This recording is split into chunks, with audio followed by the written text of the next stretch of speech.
liberty, and justice for all.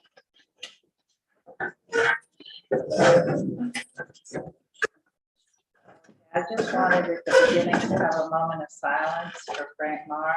He actually served many years ago, Bob remembers him, on the school committee. He also was our senator from part of West Greenwich and Exeter. And most recently, he's been on the town council. And he passed away. He's been sick, actually, since he was 15 years old, and he was 56. So I just wanted to have a moment of silence for him.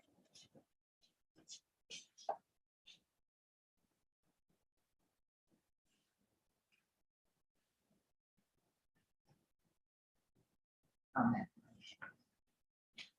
And now,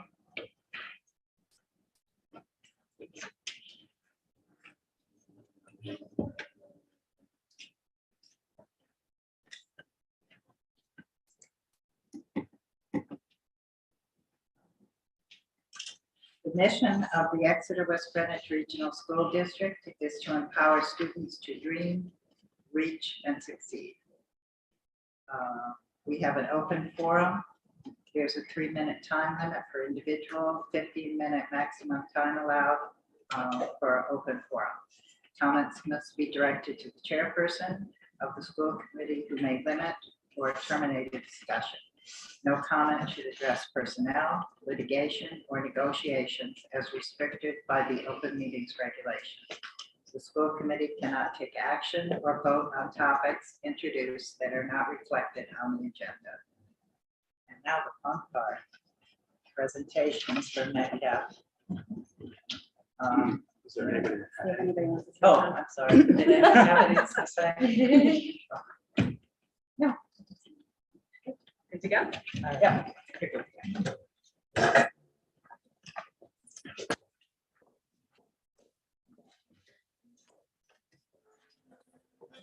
Yeah.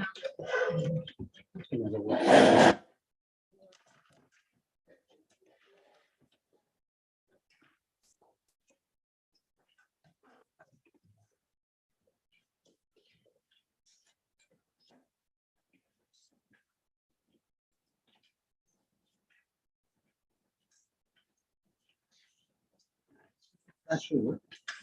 Does this projector actually Yep. work? Okay. Yes.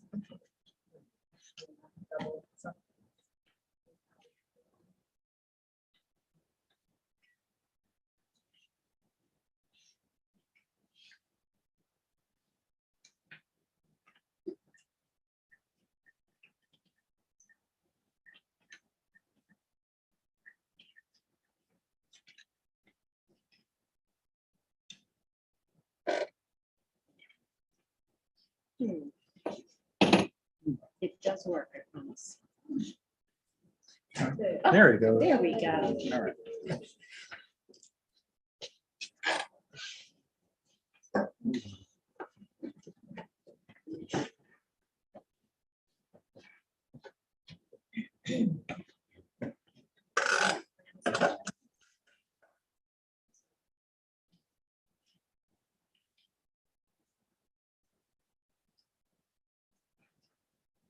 Jeremy, I take it you're making it go full screen? I'm making you able to share your video. Okay.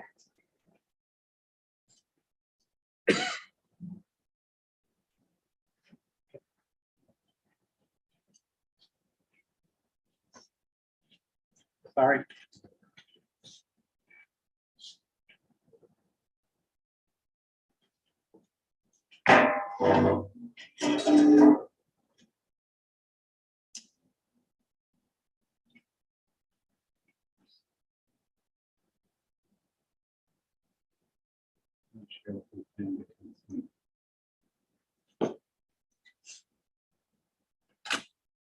Suspense, right? It's gonna be worth it, I promise.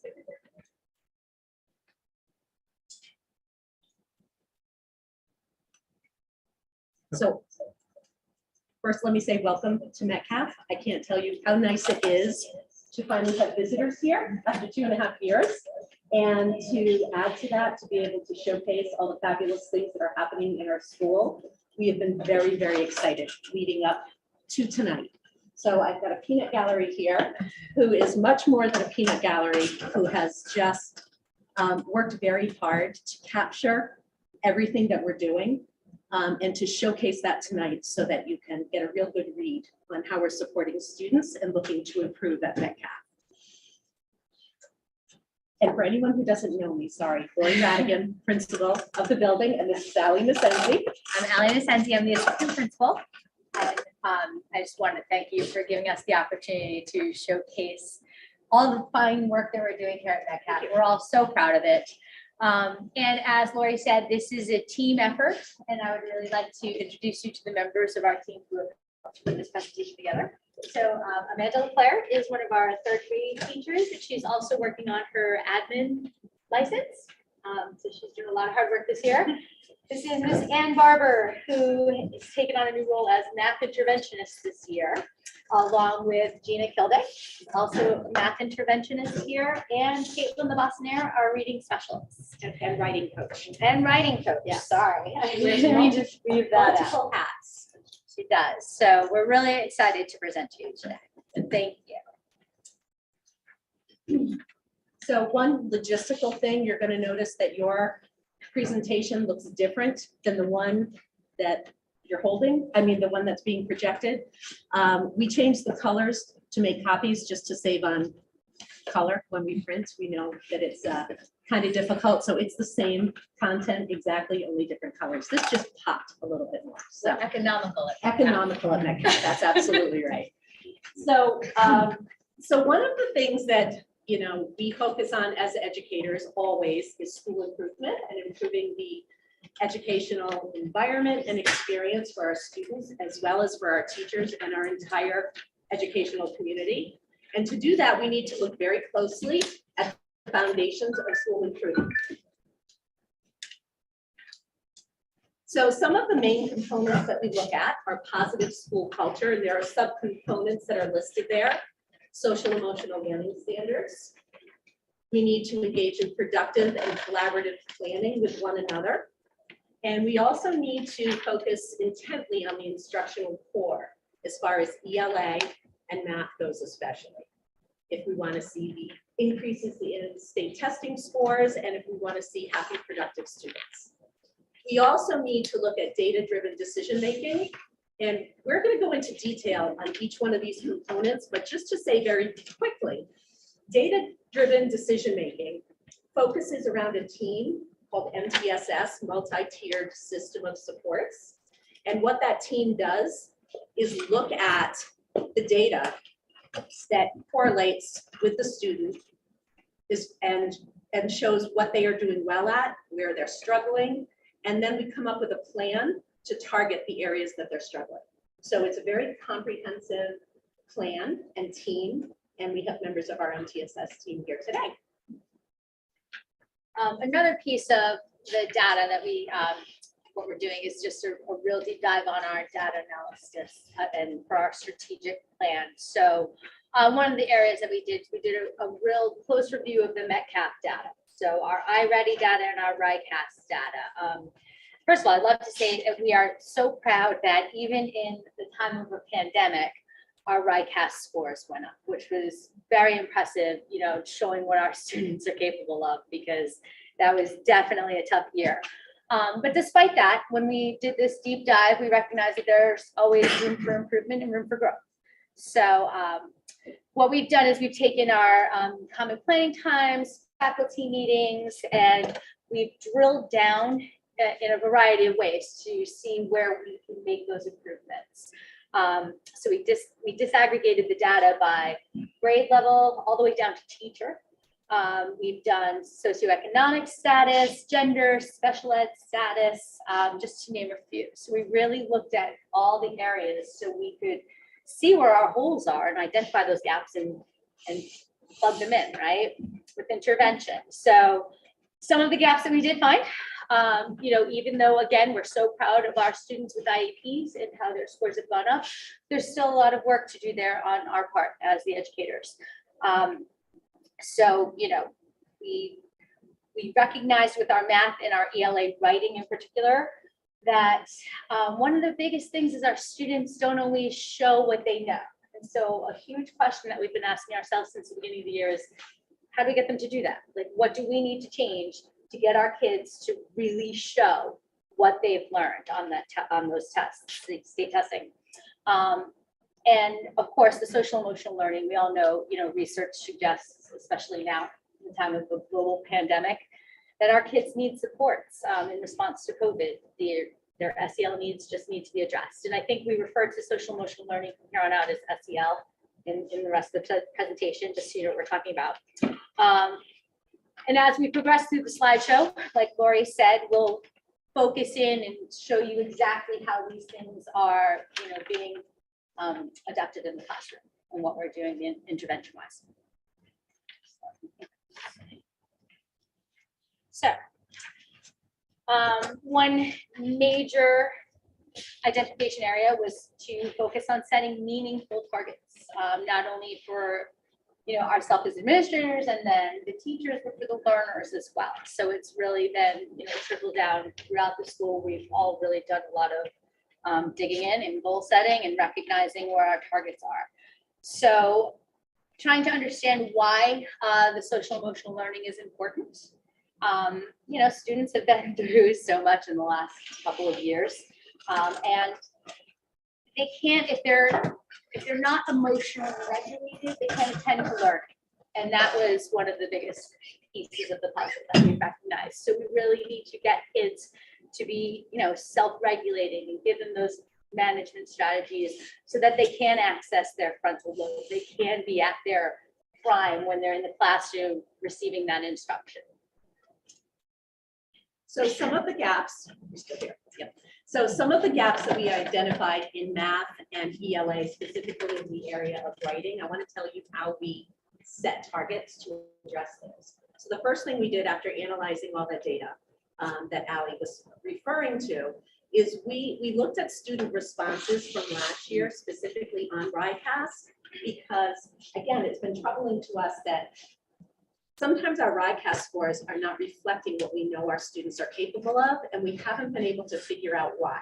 Because one of the biggest things as an educator is we want to stress to our students that state testing, their education, whatever they're doing, is very, very important, and we want them to try their best. But at the same time, they're children, and we do not want to stress them out. So what is the balance? I mean, we're grades 2 through 6 here. Grades 3 through 6 take RICAS. And it's high stakes testing, and they hear things and they worry about it. And is it going to affect their grades? It's going to affect their graduation. So our job as educators is to find that balance. How can we stress to them, when you sit down, try your best, but also don't stress about it. So we had meeting after meeting about how we would do that. And one of the things that we did was we decided to get students more engaged in that process. So we analyze the data. We analyze their responses from last year. But what would happen if we gave students a copy of, say, their essay to a response from last year's RICAS? And what if we went about it as, so here's what you did last year. Let's go over what the prompt was. And what do you think of it now this year? Like, what would you do differently? So we've gone through a series of exercises with students, and it's really been funny because some of the kids are like, oh, I never thought I'd see this. They kind of just thought they're pushing submit, and it's never going to come back to them. We said, this is a learning experience. What would you do differently? I can't believe I only wrote 3 sentences, and they asked for an essay. So we said, well, let's try it again. So we've gone through that. We've spent quite a bit of time working with students and getting them to set goals for themselves and to reflect on their own learning and take ownership of their learning. It's made a big difference. The other thing we've done is set goals with them all year long. So at least 3 or 4 times. What is your personal goal? What is it that you want to do? And we heard everything from, I want to read 50 books this year, to I want to improve my grammar, to I want to make more friends, to I want to know my multiplication facts, like that. We set the goals. They all have a goal setting folder. They keep track of their progress and they love it.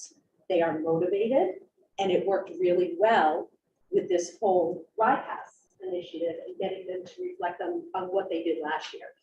So what we have seen this year is excitement about showing what they know, and we're hoping that that means that they will, and that those results will reflect that.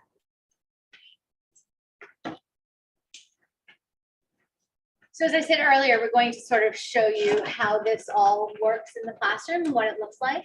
So when we speak about the social emotional learning piece, for classroom teachers, you see a sort of a list of things that can be occurring right in the classroom. So teachers have calming spaces set up in their classroom. Basically what that is if somebody feels like they need just a moment, and I think we've all sort of been there, there's a place where they can go in the classroom where there's, beanbag chair, there could be a box of books right next to it, some putty that they can sort of play with and relax. They can practice their breathing exercises, and they can engage in some self-talk just to sort of get themselves ready for learning and back on track.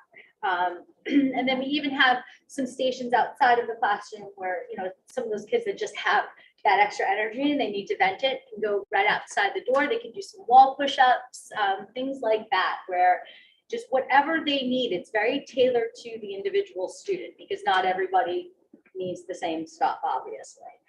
And by having Yeah. having it in the classroom, it's great because then they get right back to learning. Yeah. And it's really interesting to see, it's wonderful to see the students really taking ownership and saying, having a bad morning, just give me a couple minutes, and they've learned the tools that they need, and then they're right back to getting back to learning. Whereas if they'd had in the past, there's been more of, they needed to leave the classroom and they got help and somebody else helped them, but they're learning to take control of that themselves and help themselves and get back to their goals of learning.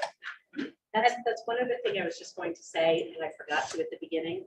You're going to notice that we all keep interrupting each other because as we were choosing slides, everybody wanted all the slides. That's exciting. Because there were things that we wanted to say. So just bear with us if that happens. And like we're so used to it. So another piece of this puzzle is a district SEL screener trial. We've just sort of started looking into this further just to further identify and support students that, maybe it wasn't so obvious that they need a little extra help.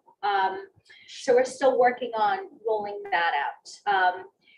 Things like, this is the last two bullets I'm extremely proud of because these are things, this next bullet, responsive classroom, conscious discipline, ruler programs, a lot of this was in effect before I even came to the district. So it's been here, I've been here for 3 years. So, they've been doing this for like 4 or 5 years. This is a piece where I really do feel, as working in other districts, this district is above and beyond. From the moment I walked in here, they were. So basically what this is, it's a lot of teacher training so that they know how to respond to students who have different emotional needs or are in distress, or even just ways to set up your classroom so that it's communal. You're creating a community in your classroom. It's an environment where everyone takes ownership and accountability. Just an environment that suits all learners on an individual level, because there's no cookie cutter when you're dealing with children. So then the other piece of this, one thing I'm super proud of is mindfulness practices. I've always wanted to implement this in my job, and I came to this district and they were like, go for it. Like, this is great. It's exactly what we're all about. And for the last 3 years, we've really dug deep into mindfulness practices with not only the students, but with the staff across the district. And it really is some of the strategies that you were just talking about, those self-regulation strategies where you can have a kid that's dysregulated and they can go into the corner in the beanbag and just sort of do their rainbow breathing, and a couple minutes later, they're just ready to get back to their mat. And it's amazing what we've seen and what they've reported to us. We use a lot of these strategies. Personally, I'm the assistant principal, so I use a lot of these strategies when dealing with this. It's a stressful time for kids when they come into my office. And so you'll hear us breathing a lot in there and sort of going through some of this stuff.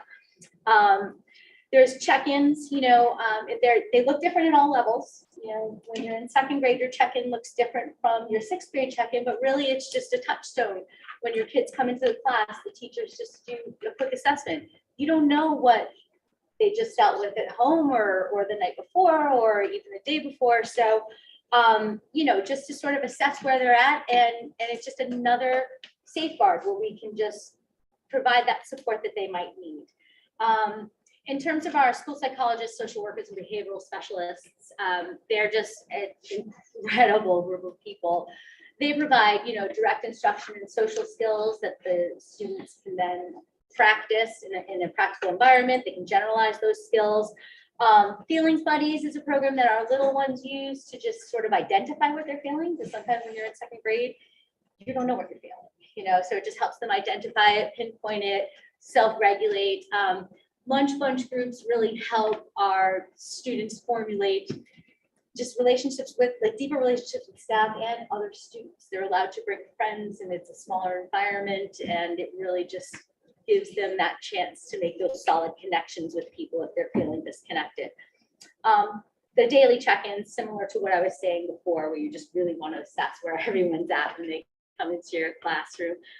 We just rolled out the suicide prevention presentations. Our social worker did this in grade 6, and it just gave, you know, students just the resources. Sometimes they may be struggling, or they may have friends who are struggling and they just don't know where to go or where to turn. And so it really did sort of give them, like, empower them to reach out to the right channels if they need some support, or if they know someone who needs support. And that was for all faculty and staff, Yeah. all, you know, Council 94, our Everybody is custodians, absolutely everybody took part in that so that they can recognize the signs and know how to handle that kind of a situation if it comes up. Yeah, the response is key, absolutely.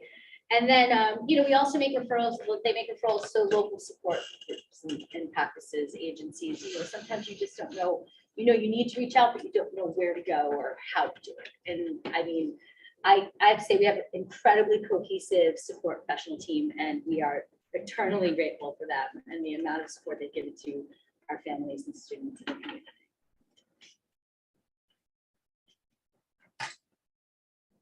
Okay, I'm going to talk about our school community building. So last year, that was, you know, a little tough because of COVID and our guidelines and everything, but I will say that Metcalf stepped up to the plate. We were inventive, coming up with different ways that we could reach our learners, reach the community, get the parents involved. So some were virtual band, where our music teacher would have band practice virtually. They would play their instruments through Zoom to a beat, which was awesome that they still got to do that. We also offer a virtual art show through Artsonia. And for this year, the theme is Art Connects Us. So that also plays into our school community through connection.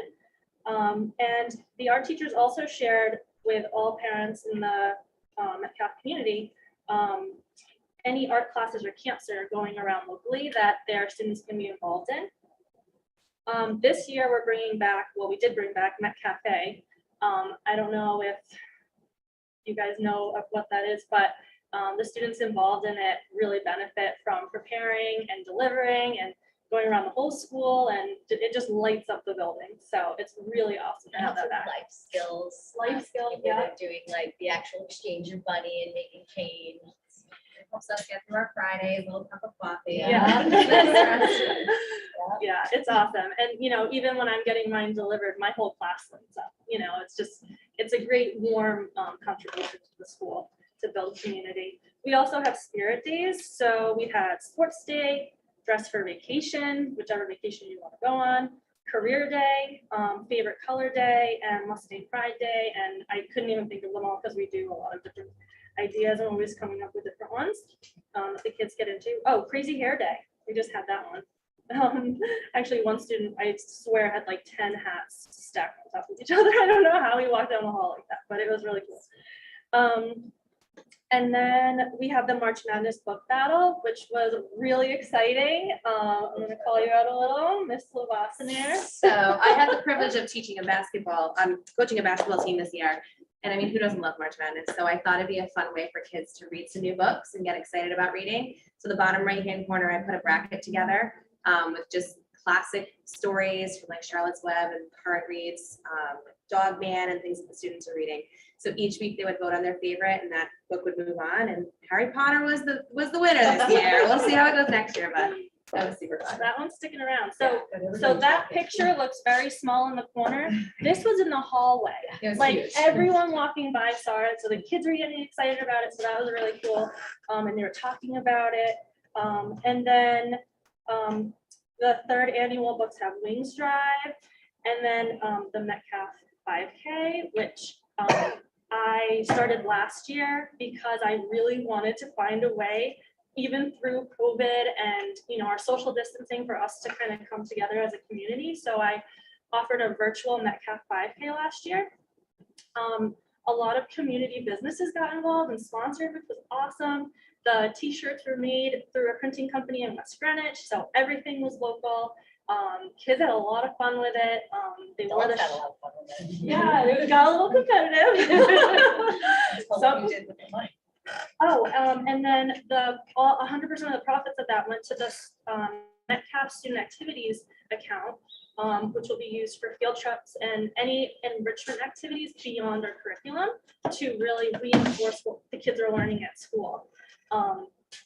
So we're also doing it this year, and it's in person, and I'm so excited.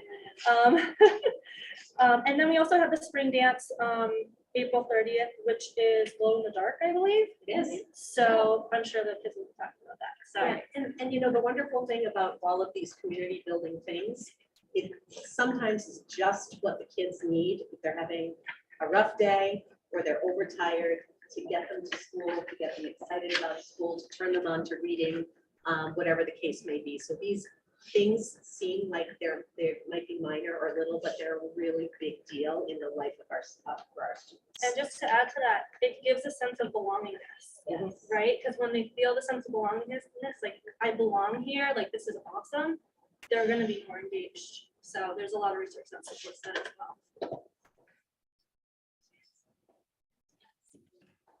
So you heard before about the multi-tiered system of supports, the MTSS team, and it touches needs at all different levels. One of the big things we created last year that really went into play this year is the MTSS Hub. So when you go to the Metcalf website under teacher resources, there is an MTSS website specifically for teachers, putting everything right at their fingertips, all the forms they need, any references, and a lot of other tools. So if you're struggling with a student, whether it be a social emotional need, a behavioral need, or an academic need, you can go right to this one spot and get whatever resources you need. Or share the resources, because what happens in education very often, you go in your classroom and you're like historically, you go anywhere and people talk about that, like you're in your classroom and you're reinventing the wheel all the time. And we're not doing that at Metcalf. We're sharing it with the hub. So teachers, if they've had a student who's struggling, whether it be academically or behaviorally or emotionally, and they've created a tool, a checklist,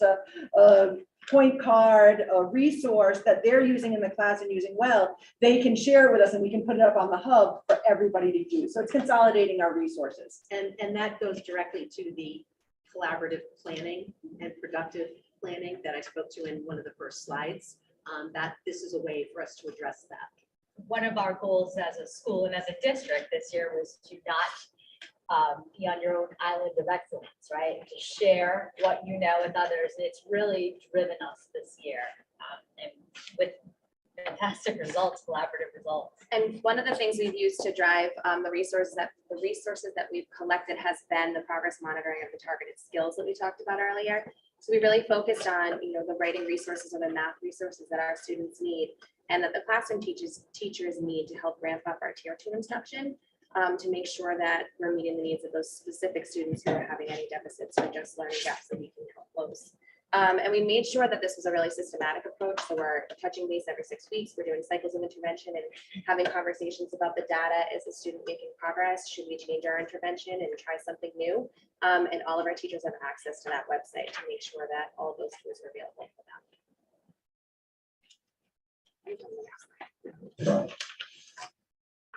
Along with that, specifically, my focus this year was really on student engagement and helping teachers develop new ways to bring authentic writing to the classroom. So one of the things I did was put together a Metcalf Writers Showcase website. That link is actually a live link, so I know you all have access to this site. You click on where it says the second bullet, Monthly Writer Showcase, it'll bring you right to our website.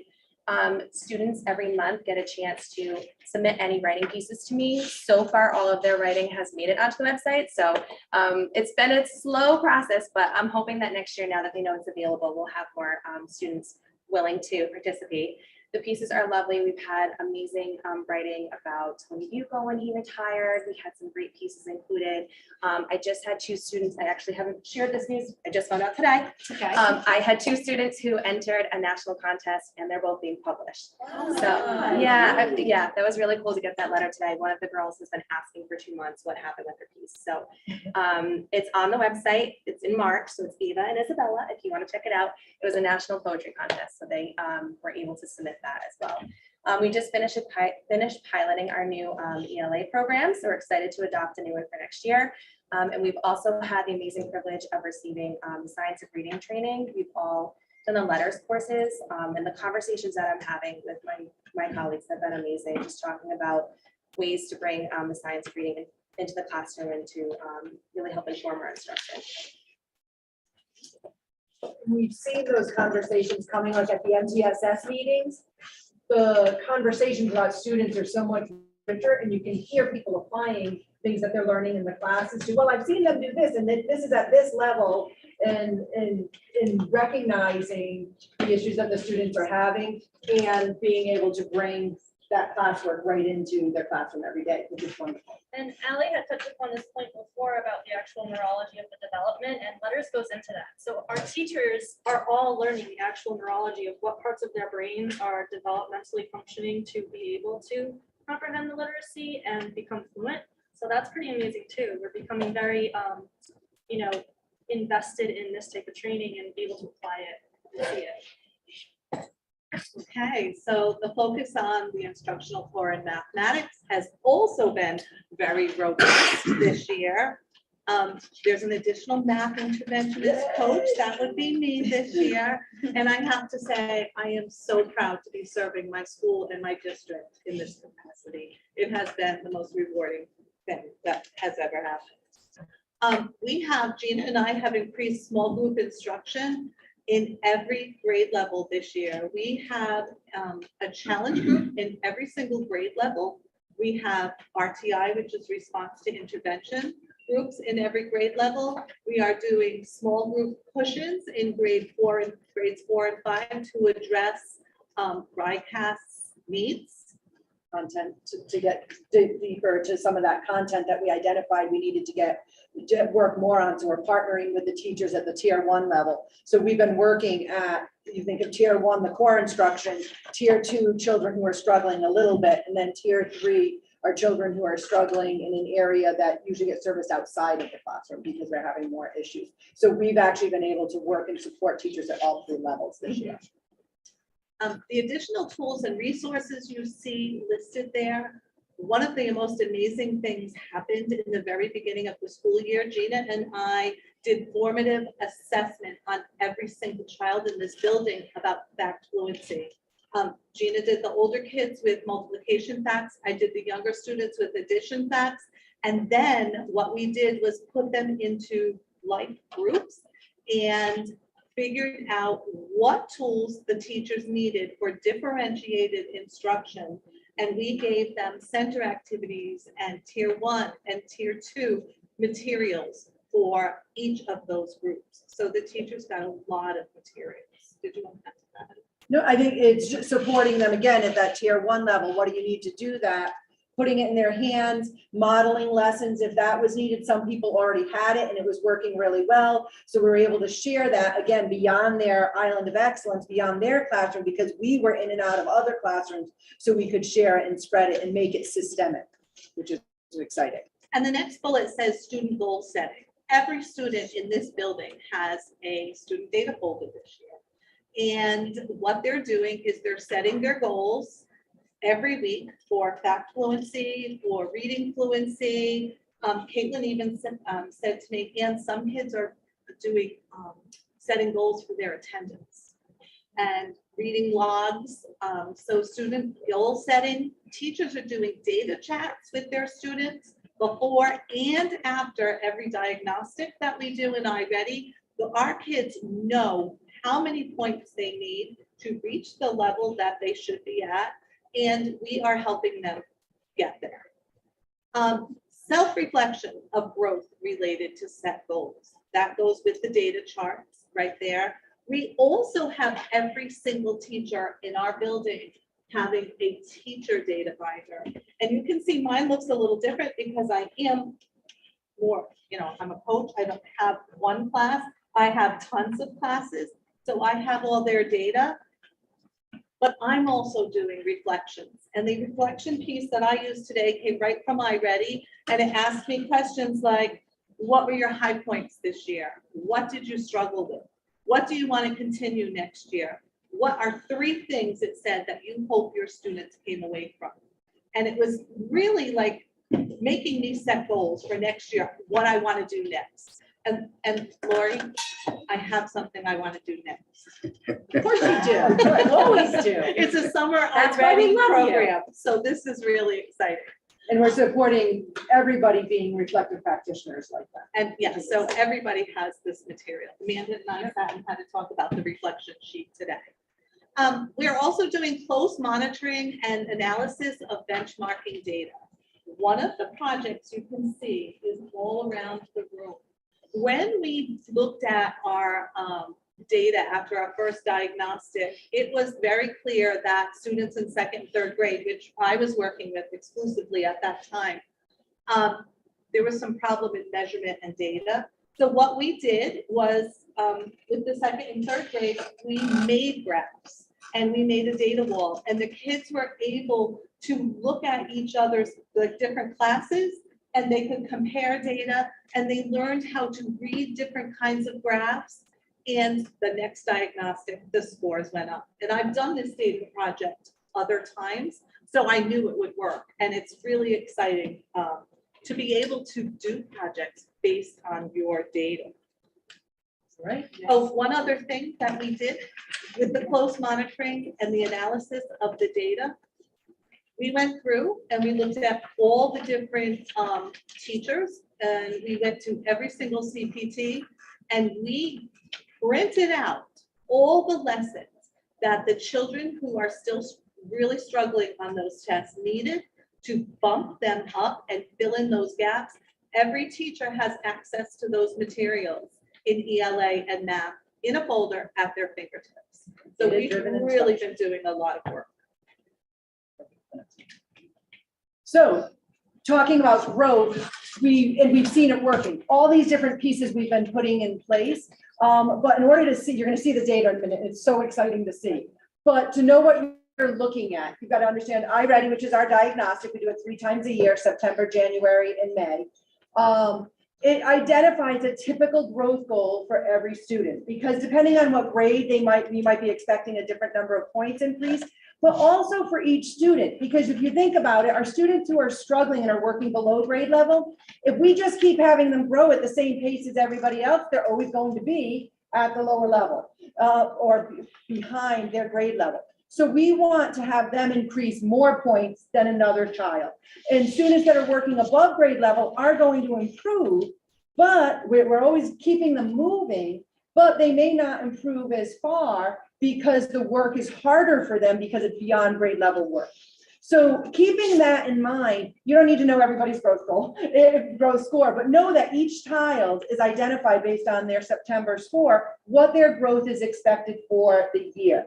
So instead of trying to look at the data by how many points students grew, well, one student might be expected to grow 16 points, somebody else might be expected to grow 26 points.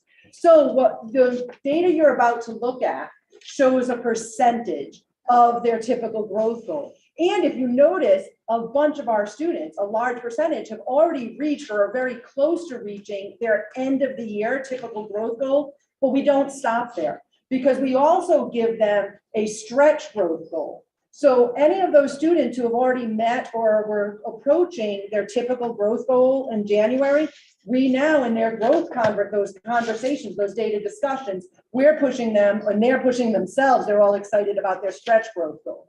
So for example, this student, Amelia, scored increased by 25 points from fall to January, because in the fall she scored 450 points. That's her typical growth score. If she scored 25 points, she would have met her typical growth. If she grew by 29 points, what it would look like on the data you're about to look at is she would be considered 116% of her typical growth, because she made her 25 points and she went beyond that. So that's what a percentage higher than 100% means. So she would have scored 116% of her typical growth and 85% of that higher stretch growth goal. So that's what you're about to look at. So if you look at last year in blue, by January, students had met that percent of their typical growth on average at each of those grades. So on average, Metcalf and this is math, so had met 70%. No, it's not 70%, I'm not looking at the right thing. 38%, I'm sorry, yes, so the blue is 38%. As of January, we'd met 38% of our growth goal. Not so good. This year, Metcalf overall is almost 75% of their growth goal by January. So there is a much higher chance, all those high red columns show you we are looking towards meeting our end of the year growth, expected growth, and going beyond it for many of these students. All right. And then in reading. It looks very similar in reading. These students are really working hard. They're setting the same types of goals for themselves. We're also tracking how many iWriting lessons they're doing. So they're really trying to get on the iWriting program. It helps them with understanding the types of questions they're going to be asked. It helps with text-based analysis. We also, when we're talking about things like the RICAS, this is a great prep for them. They see the types of questions that they're going to be asked and really they're working on comprehension and all of those skills, but as you can see, I mean, the data really speaks for itself. There's not much for me to say about it, but it just, these kids are doing an incredible job this year. And honestly, the difference this year, besides a couple things I'm going to say at the last slide, is that students are reflecting on their own learning. They're taking ownership. They're setting goals. They have data folders. They are tracking their progress, and it's meaning something to them at this point. Is there anything else you wanted to add? I was just going to say, I proctored the RICAS, I proctor it every year, and I have never seen students work so hard for a test. They were using their scrap paper for writing, and I think I've never seen that before. So, I mean, think about, like, they just were me. I had teachers coming into my office, returning all the materials, literally with tears in their eyes saying, these kids worked so hard. And a couple of them said, how did I do? Like right after they finished, because, they are immediate, they need immediate response. And, we had to say, not until next year, but, we know you did great. But anyway, why is this all important? So Metcalf's focus on improvement is working. That's why this is important. We really feel like we have hit on the strategies and the balance to support our students and to increase our scores, but to also recognize that they're children and keep that at the forefront of our mind. So I think, Jeannie, you might have touched on this, that the iReady diagnostic and the RICAS score, they're highly correlated. So math 2021 RICAS correlation with the spring iReady was 0.86. The reading correlation with the spring iReady was 0.82. And a strong correlation in an educational research is considered 0.7. So our hope is that when we get our RICAS scores next year, we are going to see an improvement that we are all really, really proud of. Everything is indicating that. Our fingers are crossed. We're doing everything that we can that seems to make sense and be research-based. And that is our hope. Of course, we can't promise anything because we don't have crystal balls that are, that we can depend on. But everything that we're seeing is just amazing this year. And we are really very, very proud of that. And the kids are proud of themselves. They are so proud of That's so themselves. Yeah. Yep, so Another future focus area for our building is a consistent analysis of data. And what that means is data means we are aware of the reality of what's going on with our learners. That's really basic of what it means. So teachers are performing formative and summative assessments, and we're just collecting that to see where our students are to continue offering them rigorous instruction that's individualized. Right, because we're not going to teach everyone the same thing at the same pace because some students might not be ready for it, and some students might be ready for something else, more enrichment. So staying consistent with that and monitoring our analysis of data. Continued research and implementation of best practices. I had heard before that education is a social science. It needs to be studied, and as different factors are changing, we need to kind of mold with that. So another focus area for us is staying current with best practices. Increased collaboration to learn from colleagues. That's something that we definitely address in staff meetings. We get feedback from educators as well, and continuous feedback and input from our community, which we offer surveys to collect data on that to see where we can improve and what our strengths are that we should keep monitoring. This is our last slide, but I consider this the most important slide. So my tagline on just about every communication that I send to anyone is, let's work together to make it work, because we cannot do it by ourselves. And when I think about where we are this year and what we're doing, you can't recognize that we're not all part of this work. And it's not just all the educators. It is all the upper administration who really came up with some innovative ideas to bring band back to our 5th and 6th grade students this year, when that was not supposed to be possible at the beginning of the year. Brought us another math interventionist because we recognized a need to address math. Brought us a writing coach that we needed to address some of the writing concepts and skills that we needed to really zero in on and target with our students. And that's to you also, our school committee. You've funded those things, you've listened to us, and without you, I don't know how we would have done that. Our students who have completely bought into goal setting and reflecting on their learning and getting excited about what they're doing. Our community members who have rallied and said, what do you need, Mrs. Radigan, for Metcalf, who has said, what do you need, to the classroom teachers when there's so much going on. It has really come together this year, and I have the goosebumps right now because it's been 2 hard years, and I can't imagine being in a different district. I really can't.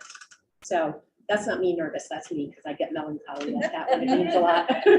So I want to thank you all, and I can't say enough about our entire faculty, our entire staff, our community, all of you, and just everybody involved in our district. It really means something when you listen and you work with us. And I think and hope we're going to see the effects of that when we get our test results. Allie, I totally scooped that whole slide. I'm so sorry. That's okay. You said it all. Okay. We have one last thing that is just a second, and you have snacks to go with it. So while we, so you hear about going to a dinner in a movie. So this was a presentation in a movie, but for a movie you need snacks. So Smart food is what we're feeding our children these days. And the Skittles are to taste the rainbow. Thank you so much.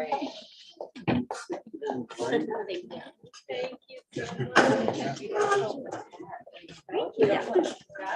The rainbow piece will make sense. One more over here. Skittles. I love Skittles. Thank you. And Jeremy, you come too.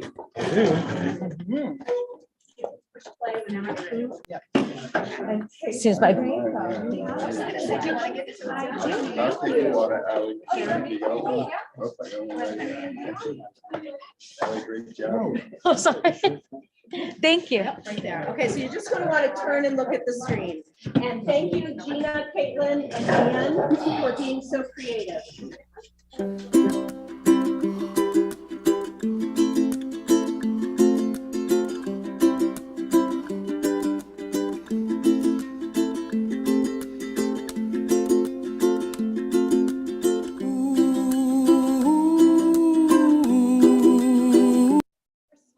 with that.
Guest professor, Superintendent Taranakis, joining a challenge math group and leading it. Thank you, sir.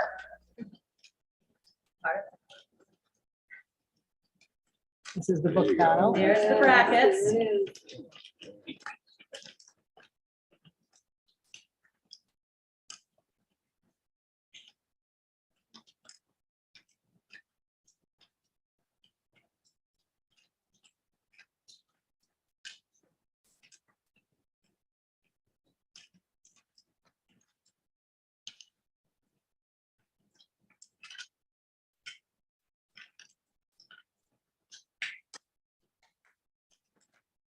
The attack.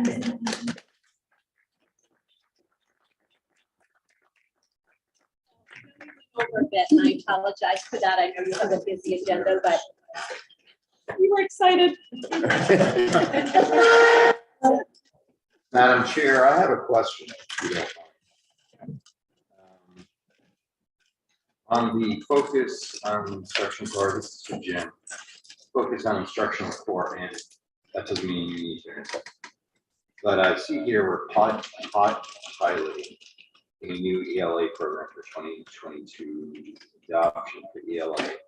And if I recall, back in 2018, 2019, you would agree that we had some problems in our ICAS scoring, both in math and ELA, especially ELA.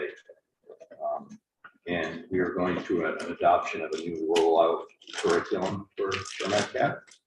So having said that, how does that bullet, and that was multi-year rollout, how does this bullet relate to the multi-year rollout that was given as our intervention for the 2018-2019 problems of MTS? So the ELA curriculum is really two separate components. It's reading and it's writing. And the 2018 conversation was the rollout of our new writing program that has been in place for several years now at MECAP. And the rollout here is the reading program. So this is something that we're required to do for the Department of Ed in the legislation that was passed a couple of years back. So we're just following that process that is legislated and moving to a new reading program, but it does not impact the writing program that is still in place.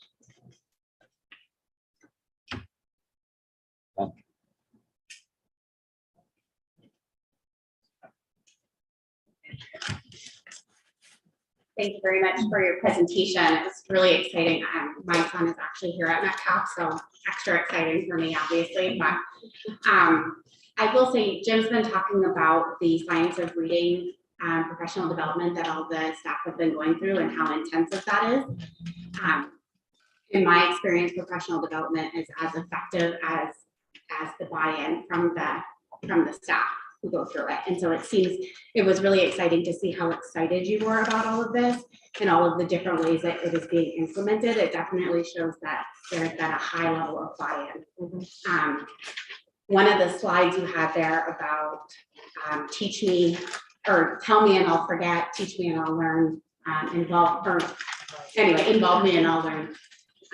So when you're talking about this, goal setting for the children and truly really involving them on a daily basis. And, that's really exciting to see. I know my son has stressed about the RICAS testing, and he's one of those kids that have to be like, relax, it's just a test. But it's also really, really insightful to be at the same time providing all of this SEL support for children. It's important to set goals. It's important to push yourself to achieve. That's what, really builds that grit that the science shows results in happy people and successful people. But having that support and teaching those coping skills is so wonderful. So I just wanted to say thank you so much. I took a little notes of my favorite pieces there, but really impressive. Thank you. Can I respond? Sure. Those two little boys that were teaching about fractions were second graders.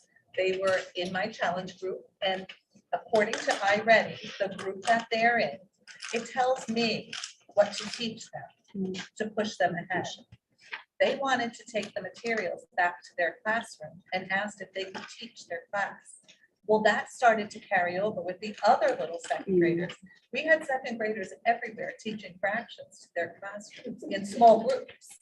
It was unbelievable what was happening. And that was the design of the challenge groups that we have, was them to take the materials and bring it back to their classrooms.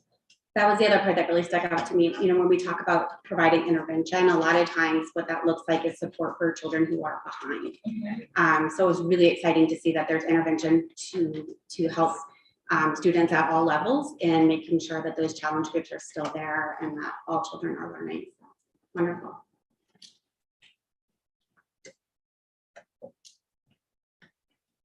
Thank you so very much. Thank you for having us. And enjoy your snacks. Thank you so much.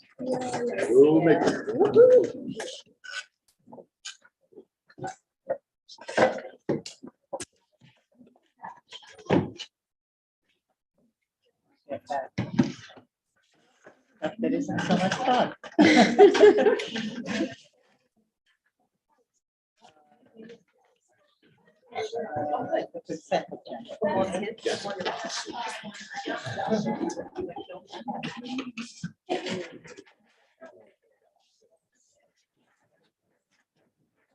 Okay, so under consent, we have the approval of the regular meeting minutes from March 22nd. We also have 2 appointments, one for maintenance repairman and one for an athletic vacancy. We have some resignations. First is the teacher that's been on a leave of absence. They have until May 1st to notify me whether they're returning or we need to replace them with those that are on leave. We have 5 teachers on leave of absence. This is the first notification that I received. Then we have our administrative contract renewals. We have a number of administrators whose contracts expire at the end of the school year. Their contract does require that we renew by this time. And then in terms of the salary adjustments, they are all consistent with the increase that the teachers got, which was 1%.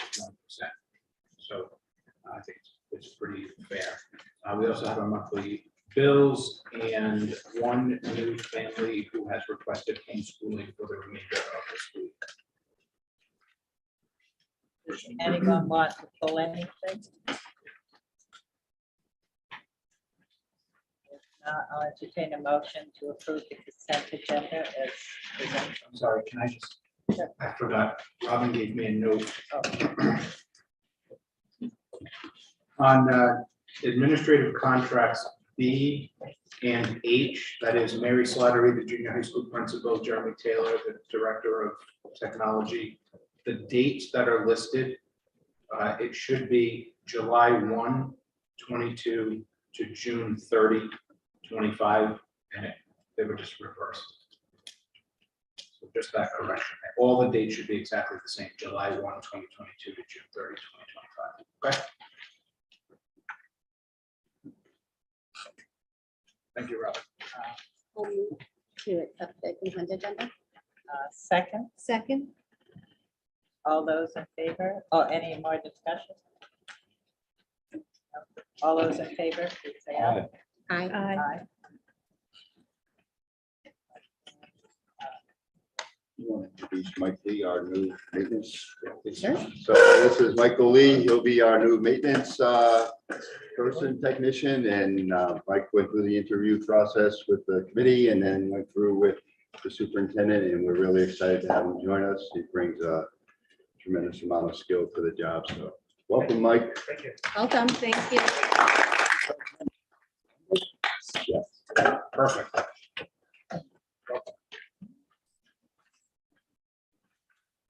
Correspondence, we have conduct, others, discipline. Does anyone make any comments on it? Yeah, the 21-22 budget.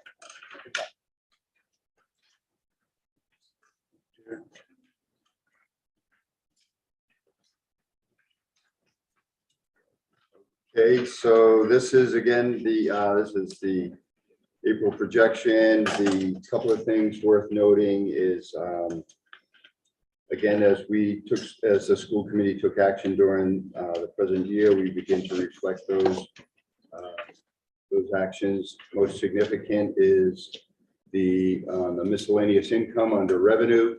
The increase, that was the $400,000 distribution from other funds, which was our WB Health Fund. And then you can see down below, we have just the,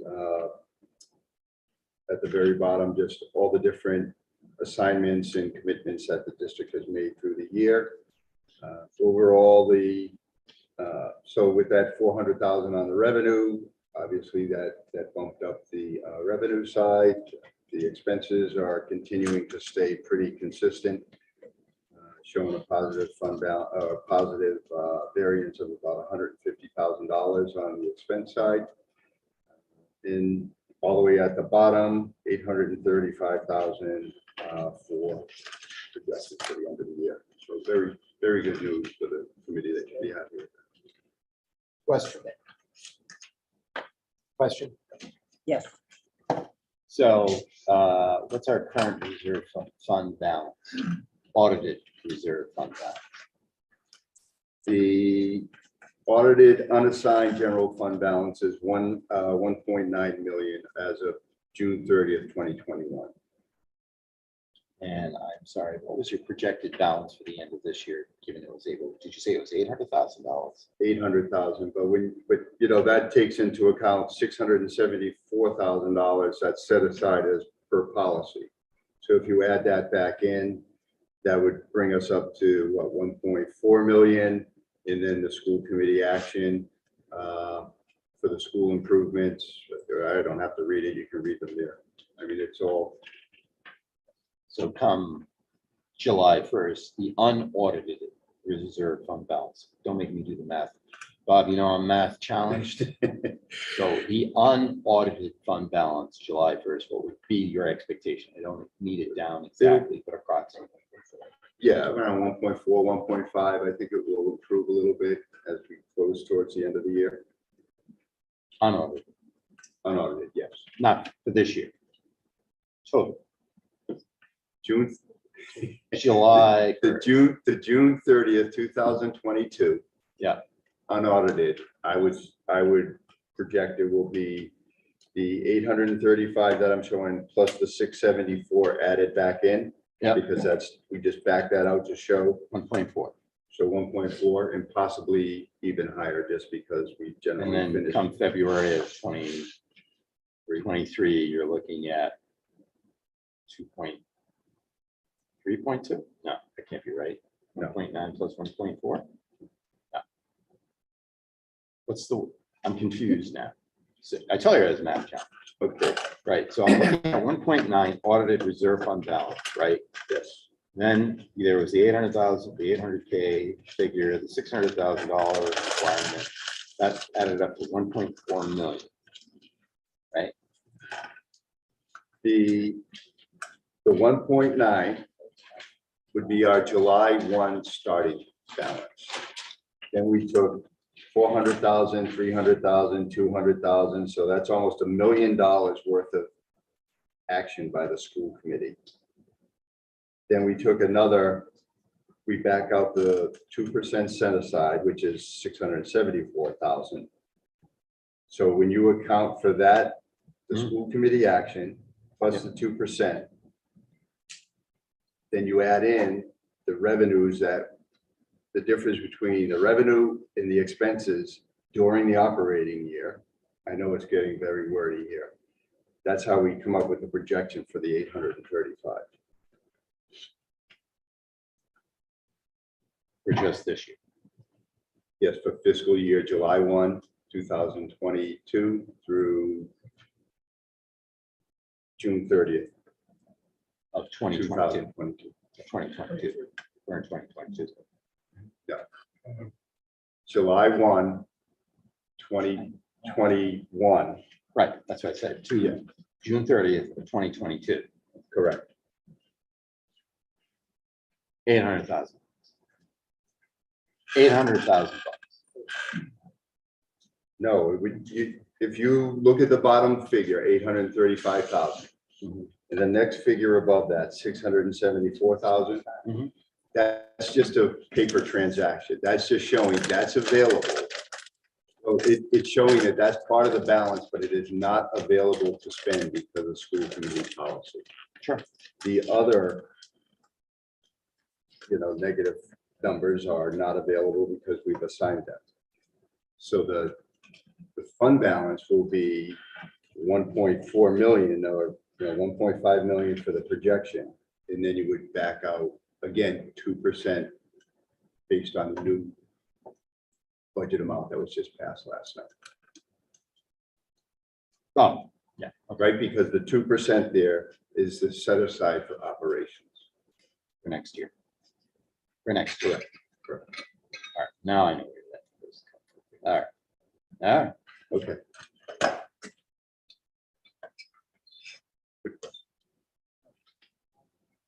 The monthly status reports.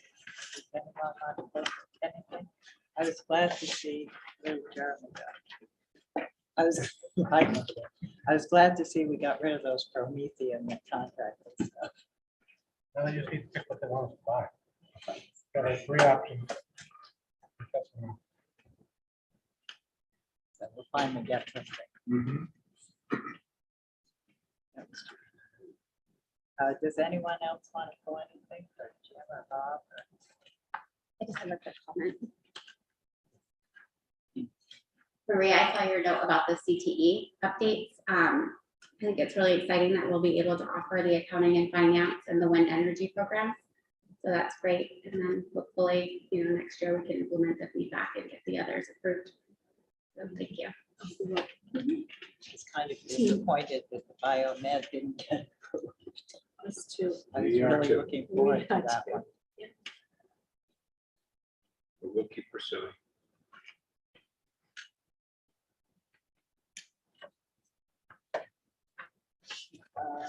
Then to new business.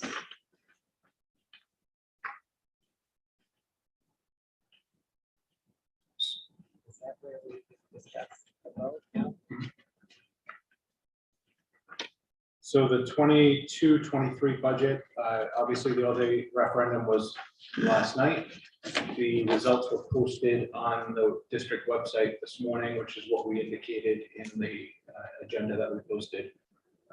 The budget passed in both towns, and the total was about 63% to 37% for the budget. And then all three of the referenda that were proposed through the Charter Review Committee also passed. And that includes the new strategy for the 5-year rolling average, which should help with the annual jumps in that certain towns experience based on population changes. So that's super exciting for us. I know now that we have the authorization of the town through the all-day referendum vote, we have one more step really, right, which is to move through the legislative process. So it's got some connections that we can rely on to help us get that pushed through. And then we'll update the charter and we'll be good. And it really looked like, when you looking at the numbers, that people really paid attention to what they were voting for. And it wasn't like a blanket vote. They really thought about it. They voted for certain things, didn't vote for others. So I was proud of our parents and voters out there. I think they really knew. And some people didn't vote for certain things and they voted for others. So Exactly. it was Like to make an observation. Is that part of our rationale for adopting the all-day referendum was to bring in more voters to participate in the process. The district financial meeting at its height, just before we abolished it, brought in over 600 voters from both towns. This one had approximately 306 voters show up in both towns, about half. Thank you.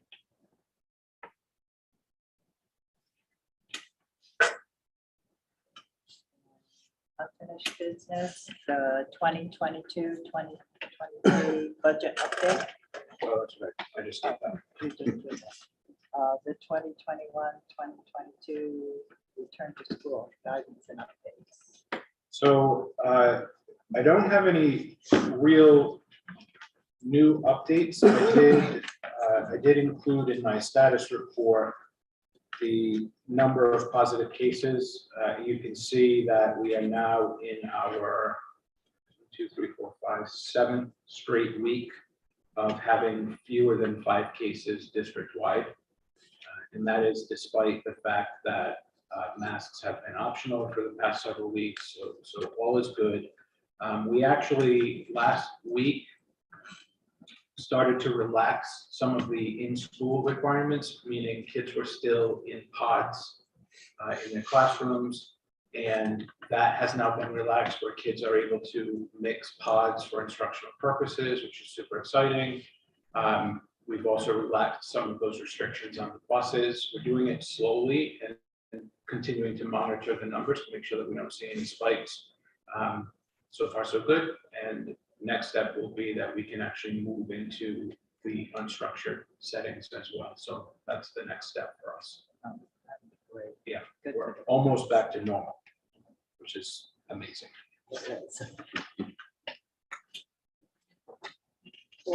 capital project of the bond. So the stage 3 for the bond projects are moving ahead at review at RIDE. The District Treasurer Tish Ruizo, Steve Bailey, and I, we met with 3 representatives from the owner's project manager, the OPM Downs today, because we've been pushing on them to provide a schedule for the projects, the upcoming projects. And just the focus of the meeting today was to say, we need to get to a place where we need to be brutally honest about what the expectations are going to be for the facilities come September 1. So what does that mean? We have 11 projects going on across 3 campuses. That represents about 1,500 of our students, and where there are students, there are parents and guardians. And so we want to make sure that we're clear about the expectation. So that's one, the messaging to the community, this is what we can expect. The second part is the logistics of execution. So there may be interruptions to traffic flow. There may be locations for the summer programs that go on. There are 4 distinct summer programs that go on in the district to assist students during the summer months. And then there is what happens in September when the students come back and they come into the learning spaces. And that's more critical at the science labs at the senior high school and the greenhouse. All of this is manageable, but we're getting to a place where we need to kind of start to think strategically about how are we going to set the expectations. Because once the expectations are set, then we've got to meet those. But if they're constantly moving, it gets really difficult and people get frustrated, and that's what we want to try and avoid. So, we're just trying to work through that. And I think one of the, I'll say it here because we need to think about it and get it out there, is the auditorium at the junior senior high school is slated to be virtually gutted and redone. New rugs, new stage, the stage floor will be refinished but painted, new curtains, sound system, lighting. There'll be some construction for an ADA access. This could mean that building, that space, that educational space, community space will not be available until post-January. So what happens to the drama club, the chorus, the music, those type of activities that happen? And I'm thinking for myself, not for myself, I'm thinking about the seniors who might be going to applying to a college and they're looking to get 3 drama productions in for the year. How do we facilitate that? Or students who, I don't know, maybe there's a choir individual who's a soloist but can't get in front of the group. So how do we mitigate that? I think it's important. I think it can go under the radar and then manifest itself in a very unhealthy way if we don't address it going forward. So that's kind of the focus right now. The secondary to that, and this will be brought to the building committee and the school committee, is the HVAC project. Round numbers, a $5 million project, 1 building. Steve Bailey, our facilities director, did a great job of being the point person for the district and working with the OPM and with the contractors. He will not be able to do that across three distinct campuses and 11 projects. So I've asked the OPM, let's have a discussion about a dedicated person. It's a bigger discussion because, we could enter into a contract where where there's a dedicated person, but the activity might not warrant it. So it might be more prudent to come in at a contract level, and then if we need somebody on the ground, boots on the ground, then we can contract up, ask for more people or a person on the ground more than the contract asks for, as opposed to saying, here's the contract and the guy was here for 8 hours and everybody's frustrated because there's really nothing going on, and then tracking that. So those are just a little, important, but and again, I know everybody is sick of hearing it, but it's supplied. It's supplied. It is supplied. And I don't know that the national and international supply chain is going to improve in the coming months. I just don't think it's going to. So anyway, I'll stop talking. Stop. I was wondering what you meant by that. We knew what you. They know. Does anyone have any questions? Yeah, my first one is the auditorium. Yeah, and it's 'Cause the real. roofs, I think. Yeah, the roofs were, I feel confident the roofs will be taken care of, the gymnasium floor, even though that, we're gonna get through whatever mitigation we have to, but that's a real quick turnaround. Those will be, but I really think the auditorium is gonna be something that the community, when they walk in there, is gonna go, wow, we really got a lot for the community and for the students. But it's setting that expectation, because boy, oh boy, Pops people they're at them. They're a lively group. That's a compliment. They're engaged. Are those big packages out yet? No, not yet. They're finishing up they're still waiting to finalize the roof. Let me back up. So the question was, are the bid packages ready yet? No, they're at 60% review right now. So we're just waiting.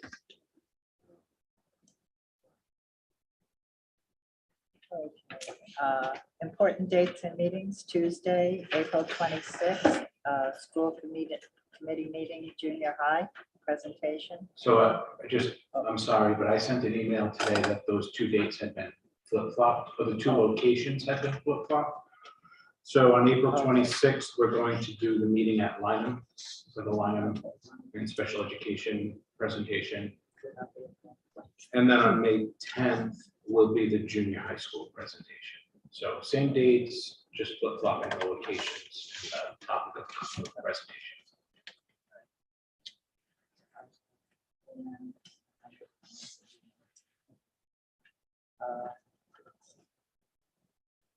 And Tuesday, May 24th will just be a school committee meeting, the regular days. We have any executive session? Okay, I'll make a motion to move to executive session at 7:31. Yeah, in accordance with 42-46-5, A2-CBA-C94 Teachers Association, negotiation, discussion, and or potential litigation, legal advice, Town of Exeter, 2021, arrearage, discussion, and action. Second. All those in favor? Aye. For anyone watching, if there are any votes taken in executive session, I'll report that in the comments on the YouTube video. I'm going to shut down the feed.